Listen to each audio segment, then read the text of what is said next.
भार्गव परीख।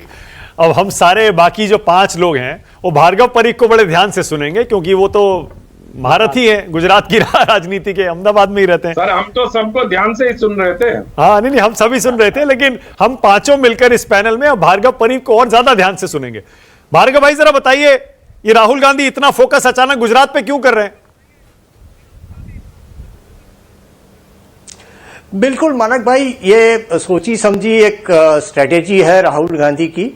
देखिए, इससे पहले राहुल गांधी ने कहीं 2017 के बाद गुजरात की ओर रुख नहीं किया 5 साल तक।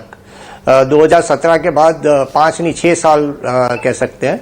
पर अचानक से उन्होंने जिस तरह से यहाँ पे इस और रुख किया है, वो बहुत सोची समझी राजनीति है। देखिए, सबसे ज्यादा अगर देश का पॉकेट जिसे गिना जाए, मतलब पैसा जहां से आता है वो वेस्टर्न बेल्ट से ज्यादा पैसा आता है, तो उनके लिए गुजरात के अंदर जो असंतोष है, गुजरात की राजनीति के अंदर बीजेपी में काफी असंतोष है, जिसके चलते 2 कैंडिडेट को चेंज करना पड़ा। अभी 161 हो गया, 156 से 161 हो गया है बीजेपी। सभी को संतुष्ट करना उनके लिए मुश्किल है। कांग्रेस से आए हुए 2 लोगों को उनको कैबिनेट के अंदर लेना है, तो ये सब चीजों को भुनाया कैसे जाए वो अभी राहुल गांधी देख रहे हैं। हालांकि ये अलग बात है कि यहाँ पे उनके लिए तुरंत ही गुजरात के अंदर घुसपैठ करनी, घुस जाना वो 2017 जितना आसान नहीं होगा।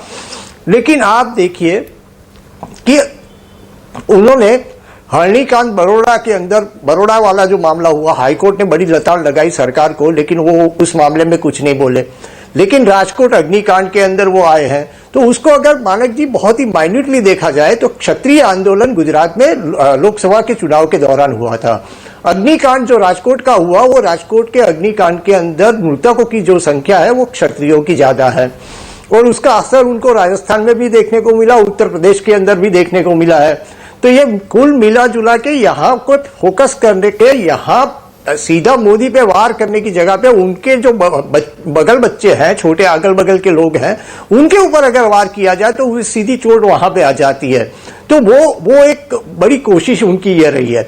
दूसरी चीज ये है कि गुजरात के अंदर इसके बाद जनवरी 2026 जनवरी में इलेक्शन आएंगे, जो गुजरात के स्थानीय इकाई के चुनाव होते हैं, जिसको हम कहते हैं म्युनिसिपल कॉर्पोरेशन, जिला पंचायत, तालुका पंचायत, ग्राम पंचायत के, जिसको मिनी विधानसभा के नाम से गुजरात में जाना जाता है। और देखिए कि केशुभाई का राज अच्छा चल रहा था, बहुत ही अच्छी तरह से चल रहा था, लेकिन वो स्थानीय इकाई के अंदर उनकी जब हार हुई तो उनको हटा दिया गया, और उसके बाद नरेंद्र मोदी आए।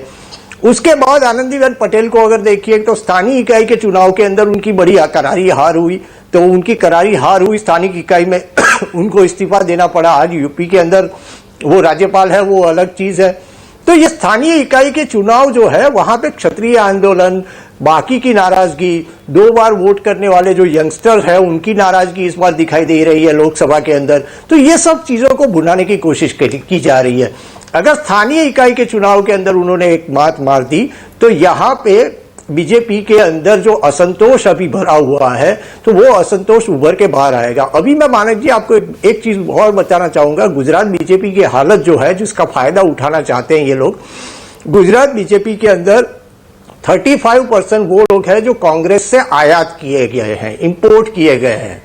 उसके बाद जो बाकी के जो है 25% लोग हैं जो ओरिजिनल बीजेपी वाले हैं, आरएसएस वाले जो है वो है, और बाकी के जो है सेकंड कैडर के हैं।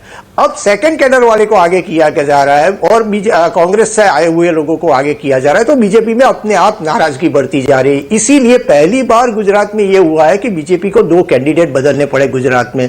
तो ये सब चीजों को बहुत माइन्यूटली देखते हुए ये यहाँ पे प्रहार किया जा रहा है। दूसरी चीज ये है कि राजनीति में एक बहुत ही प्रचलित बात है, पर्चा, चर्चा और खर्चा।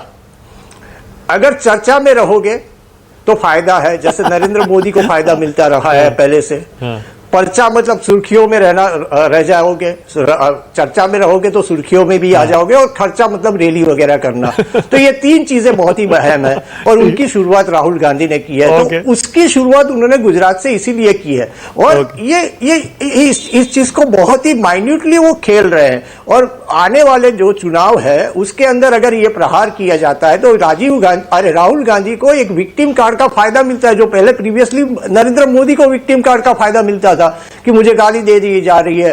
क्योंकि गुजरात कांग्रेस की ऑफिस में जब हमला हुआ उसकी एफआईआर 2 दिन के बाद दी जाती है, तो ये विक्टिम कार्ड खेलने की कोशिश की जा रही है। तो ये मैंने जैसे बताया कि पर्चा, चर्चा और खर्चा, ये ओके, बहुत बढ़िया के लिए ये भार्गव भाई, बहुत बढ़िया, बहुत बढ़िया।